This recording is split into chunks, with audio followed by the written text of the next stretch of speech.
所以真正的疗愈不是忘记，而是找回。你有没有发现，长期以来你内心明明有很多的渴望拥抱，渴望温情，但你不敢伸出你的双手？你有没有一种体会，你明明心里有很多的眼泪，但你不敢流出来？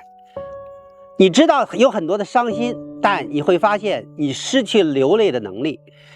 你明明心里有很多的委屈、愤怒，甚至像火山一样，却迸发不出来。对，我们屏蔽了自己。其实安全不是闭上眼睛，疗愈不是转过身去不面对，而真正的疗愈是让自己重新看到自己。那个不敢睁眼看自己的那个你，可能几十年你都不去看自己，也不去理解自己。你经常会说，那我会爱别人呢？我告诉你，如果你连自己都不爱，你相信你能爱别人吗？如果你连自己都没有能力去陪伴并温情地对待自己，你能温柔对待你周围的、你身边的那个爱人和你的孩子吗？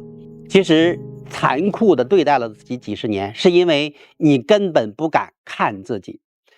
真正的疗愈是睁开眼睛，看到那曾经的创伤，看到那曾经的痛苦，看到每一个坎坷，看到那个蹲在墙角不敢站起来那个恐惧的自己。真正的疗愈不是屏蔽，不是闭上眼睛，是可以重新去认识、看到、了解自己。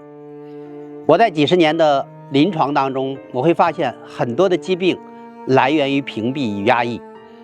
弗洛伊德也讲过，人类的疾病只是用你的不同的器官在表达着你的需求而已。在我临床上有太多的心脏病患者，因为哭了一场，你会发现心率恢复了规律；因为哭了一场，你会发现他堵塞的血管被打通了；你会发现因为哭了一场，他的甲状腺癌消失了；你会发现因为温柔地走进了自己，他原来僵硬板结的腰椎和后背被软化了；你会发现因为看到了那个自己的恐惧在那里瑟瑟发抖，几十年长出来的那些赘肉消失了。所以真正的疗愈不是忘记，而是找回。真正的疗愈是看到，而不是闭上眼睛。真正的疗愈是转过身来，用温情走进自己，与自己相遇，而不是逃离。给大家讲很多的例子，其实在我的临床里有太多的心脏病，就比如说你做了很多的支架，但你会发现每次支架只能维持1-2年，你的心脏还继续堵上。你知道堵上的可能不是你的血，而是你的眼泪。你有没有发现你的心是痛的，但你哭不出来？你又会发现有的时候你的心扯着疼，我们叫心疼，但你却不敢去碰触你的悲伤。